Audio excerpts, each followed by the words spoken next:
Na području Šapca telad simentalske rase do 160 kg prodavala su se po ceni od 550 dinara po kilogramu.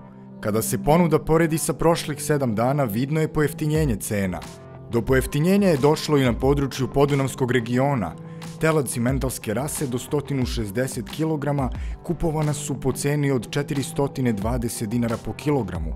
Otkup tovnih bikova simentalske rase preko 500 kg išao je po ceni od 240 dinara po kilogramu.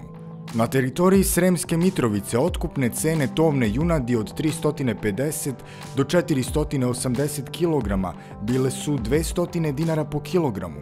U Zaječaru su se prodavale tovne svinje po skupljim cenama. Svinje od 80 do 120 kg postigle su cenu od 160 dinara po kilogramu. Za više od 120 kg cena se kretala oko 150 dinara po kilogramu.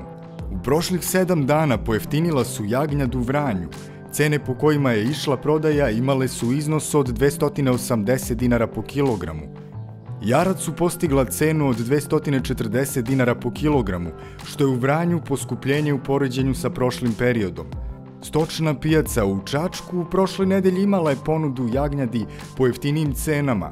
Postignuta je prosečna cena od 240 dinara po kilogramu.